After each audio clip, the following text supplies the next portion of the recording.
السلام عليكم ورحمة الله وبركاته. بسم الله والحمد لله والشكر لله ونعمة الله ولا حول ولا قوة إلا بالله. أشهد أن لا إله إلا الله وحده لا شريك له، وأشهد أن سيدنا محمدا عبده ورسوله. اللهم صل على سيدنا محمد وعلى آل سيدنا محمد كما صليت على سيدنا إبراهيم وعلى آل سيدنا إبراهيم، وبارك على سيدنا محمد وعلى آل سيدنا محمد كما باركت على سيدنا إبراهيم وعلى آل سيدنا إبراهيم في العالمين إنك حميد مجيد. رب اشرح لي صدري ويسر لي أمري واحلل عقدة من لساني يفقهوا قولي. رب زدني علما وارزقني فهما. قال الله تعالى: أعوذ بالله من الشيطان الرجيم. بسم الله الرحمن الرحيم. إنا أنزلناه في ليلة القدر وما أدراك ما ليلة القدر ليلة القدر خير من 1000 شهر تنزل الملائكة والروح فيها بإذن ربهم من كل أمر سلام هي حتى مطلع الفجر. Kita melanjutkan kemarin surah Al-Bayyinah. Sekarang kita melanjutkan yaitu surah Al-Qadar. A'udzu billahi minasyaitonir rajim. Kita semuanya berlindung kepada Allah Subhanahu wa taala dari godaan-godaan syaitan, sebab pusatnya kejelekan itu adalah syaitan. Wong iso elek itu goro-goro syaitan. Kita bisa melakukan perbuatan yang baik karena kita diselamatkan dari godaan syaitan. Kita berbuat jelek, salah satunya adalah godaan daripada syaitan, yang mana syaitan itu tahu kelemahan daripada kita sebagai manusia. Kenapa demikian?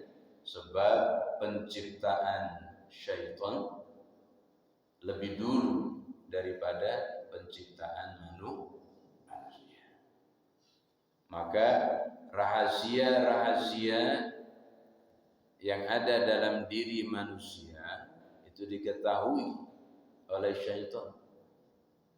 Syaitan tahu kelemahan kita, sementara kita kurang begitu tahu dengan kelemahan syaitan. Maka mesti banyak kalahnya kita. Tapi adilnya Allah Subhanahu wa taala, di mana kita ini kelemahan kita diketahui oleh syaitan, kita sering kalah dengan yang namanya syaitan. Tapi Allah punya kekuatan di sana yang diberikan kepada manusia, yaitu dengan istighfar. Istighfar ini adalah satu hal yang tidak disenangi oleh syaitan. Seolah-olah syaitan itu mengatakan percuma goda manusia. Kenapa? Karena Allah punya ampunan. Beda dengan syaitan. Kalau syaitan ini tidak ada ampunan lagi. Kalau manusia berbuat jelek masih mendapat ampunan kalau orang itu mau bertobat dengan membaca istighfar. Nah itu, tetapi godaan daripada syaitan ini tidak ada berhentinya, terus, tidak ada berhentinya. Makanya kita ini kadang kala jadi wong apik, kadang kala jadi wong sing rada ndak kenal. Kadang kala waras, kadang kala masuk angin dulu gitu. Ya. Kadang kala lurus niat gawe kita. Kadang kala juga menggok-menggok ndak karu-karuan. Itu menunjukkan bahwasannya syaitan itu pusatnya kejelekan. Nah terus saya marah itu bukan karena syaitan. Karena siapa? Karena si fulan, karena si fulan. Iya. Syaitan itu tahu dari mana syaitan itu masuk dan tahu akan kelemahan kita. Dia tahu akan kelemahan kita, makanya digoda. Maka ta'awudz ini, kalimat ta'awudz ini, a'udzu billahi minasyaitonir rajim. Saya berlindung kepadamu ya Allah dari godaan syaitan. Motor kita hilang, sandal kita hilang, barang kita hilang. Kenapa? Karena malingnya digoda oleh syaitan. Ya, setannya tadi masuk pengen duit, pengen duit sesuatu, maka diutek-utek pikirannya oleh setan tadi. Mudah lah itu, gampang, pendek bajuan, maini, kaget maini, aman, kaget maini, ini terus, Jadi yang ngambil motor tadi itu bukan syaitan tapi manusia yang diperdaya oleh syaitan. Makanya a'udzu billahi minasyaitonir rajim. Aku berlindung kepada Allah karena pusat daripada perlindungan itu Allah. Kalau perlindungan manusia ini ya bodoh. Manusia berlindung kepada manusia yang tidak kuat. Perlindungan, hakikat perlindungan itu adalah Allah. Hakikatnya, kalau umpamanya ada rumah itu dikunci, dikasih CCTV, dikasih satpam, ya sih kebobolan, kurang apunyo lagi. Berarti memang kekuatan itu tidak ada yang bisa mengalahkan kekuatan daripada Allah Subhanahu wa ta'ala, perlindungan. Nah terus barang itu hilang umpamanya, masih dilindungi oleh Allah. Apa buktinya? Barang yang diambil oleh wong itu dijaga oleh Allah. Kenapa? Karena itu masih menjadi hak kita, di mana harta itu dititipkan oleh Allah kepada kita dan itu dijaga sampai nanti pada hari kiamat. Itu bentuk daripada perlindungan. Hakikat perlindungan itu adalah Allah Subhanahu wa ta'ala. Allah melindungi orang yang berlindung dari dunia hingga akhirat. Rabbana atina fid dunya hasanah wa fil akhirati hasanah wa qina adzabannar. Jauhkan kami ya Allah, hindarkan kami ya Allah dari api neraka, sebab tidak ada yang bisa menghindarkan diri kita daripada api neraka kecuali Allah Subhanahu wa ta'ala. Sapa sing iso kecuali Allah. Itu makanya kalau kita ini sedang marah, sedang marah, itu kata Nabi, kalau sedang marah maka baca ista'id billah, a'udzu billahi minasyaitonir rajim. kita berlindung kepada Allah dari godaan syaitan. Sebab marah itu ada yang marah positif, ada juga marah yang negatif. A'udzu billahi minasyaitonir rajim.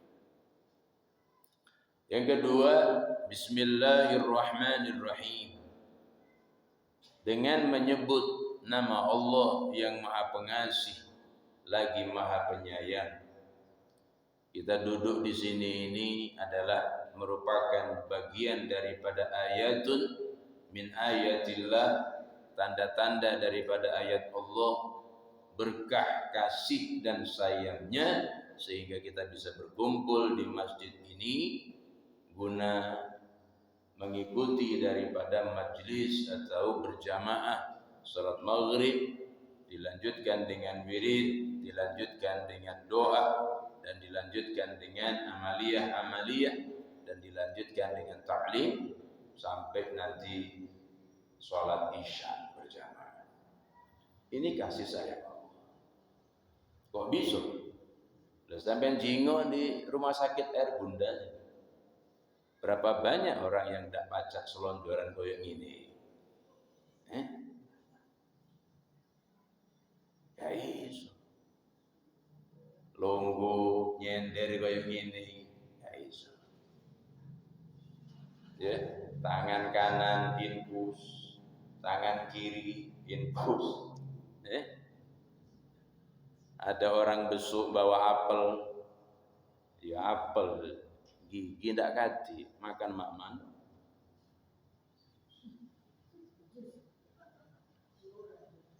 Di jus keselak. Orang besuk bawa roti, bawa susu, malah marah yang sakit. Kau menghina nih ya. Aku ini diabetes, tahu dah kau? No. Malah bawa susu, mata ini aku hari ini. Salah dulu. Bawa ke situ, itu juga bawa pisang ke situ. Marah pula pasien tadi. Ngapo? Aku gara-gara pisang Ambon inilah masuk rumah sakit. Itu salah pula.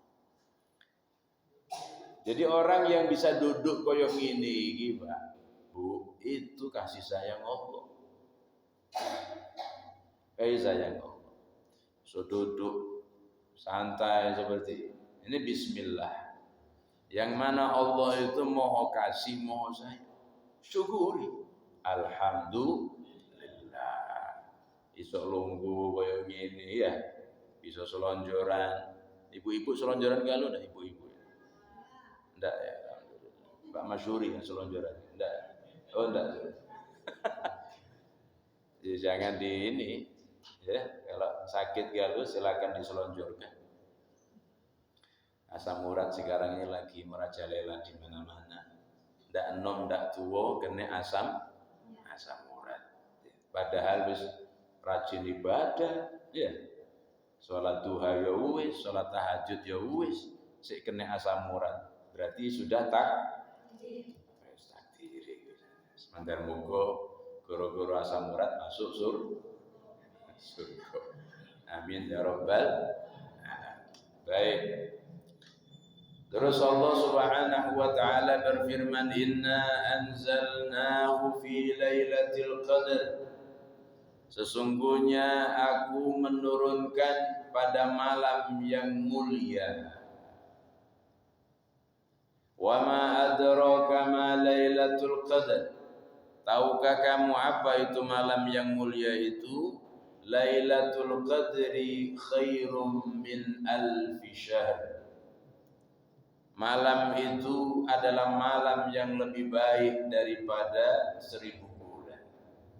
Apa yang diturunkan pada malam yang mulia itu? Sesuatu yang diturunkan tidaklah diturunkan di tempat atau di waktu yang mulia, kecuali yang diturunkan adalah kemuliaan.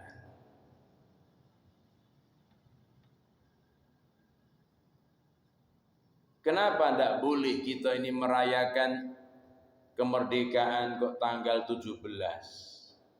Karena tanggal 17 bulan 8 itulah saat-saat di mana Indonesia merdeka.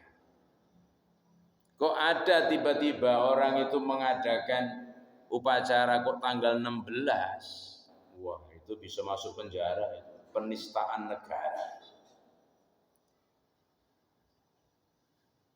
Untuk sekedar menaikkan bendera merah putih itu loh, kok mesti nunggu tanggal 17 Agustus. Sampai jadi rebutan, Pak. Siapa yang bakal bawa bendera merah putih, yang ngebat kanan kiri, sampai rebutan. Anak-anak SMA untuk daftar paskib itu rebutan. Sampai ono sing nangis barang, sampai ono sing stres barang goro-goro gak ikut paskib tadi. Kenapa? Karena memang momen saat yang mulia, apa saja yang mulia maka terjadinya pada hari yang dimuliakan. Dan itu tidak bisa dirubah. Tanggal 17 bulan 8 sampai ditafsirkan oleh wong-wong 17 itu sama dengan 17 rakaat. Nah, 8-nya Bu enggak ngerti 8 itu. Apa 8 itu? 17-nya itu katanya hari Jumat. Tanggal 17. Begitu juga lebih daripada itu. Inna anzalnahu fi lailatul qadar. Sesungguhnya aku menurunkan itu pada malam yang mulia. Kenapa? Karena yang diturunkan adalah sesuatu yang mulia. Apa itu? Al-Quran. Al-Quran, Pak. Al-Quran turun itu, waduh, itu jadi momen yang luar biasa. Kenapa? Sebab Al-Quran itu mukjizat paling besar yang diberikan Allah kepada Nabi Muhammad sallallahu alaihi wasallam, dan tidaklah mukjizat para nabi-nabi itu yang bisa sampai kepada umatnya kecuali mukjizat terbesar Nabi Muhammad, yaitu Al-Quran, yang hingga sampai kepada umatnya. Kan sekarang tidak ada lagi Zabur yang asli itu ada. Kan wis rada angel, adekan ada itu wis angel, gak ono wong duwe. Taurat apa meneh, Injil wis dibolak-balik dirubah, perjanjian baru, perjanjian ini, perjanjian itu, sesuai dengan zamannya. Tidak ada yang otentik, tidak ada yang orisinil, tidak ada yang asli kecuali Al-Quran. Inna nahnu nazzalna dzikra wa inna lahu lahafizun. Aku turunkan yang namanya Al-Quran dan aku juga yang menjaganya. Loh Allah. Di dalam Al-Quran, inna nahnu nazzalna dzikra wa inna lahu lahafizun. Sesungguhnya aku yang menurunkan Al-Quran dan aku juga yang menjaganya. Ini sudah legalitas Allah, mengartikan bahwasanya Al-Quran dakcak dipalsukan oleh siapapun. Kenapa? Karena sing jogo lo Gusti Allah. Belum ada orang hafal Injil sekalipun palsu, belum ada. Orang yang hafal Taurat apa meneh? Orang yang hafal yang dengan namanya Zabur apalagi? Sekarang undang-undang dasar itu aja. Undang-undang dasar 45 itu aja sudah banyak yang tidak hafal. Tapi Al-Quran 30 juz, 114 surat, 6.600 sekian ayat. Waduh, jutaan orang yang hafal Al-Quran. Jadi bukan cuma puluhan, Pak, jutaan. Di Indonesia ini berapa banyak orang yang hafal Quran. Di Lubuk Linggo ini berapa banyak orang yang hafal Al-Quran. Musirawas, Muratara, Sumatera Selatan, apa meneh? Sa Indonesia, sa dunyo.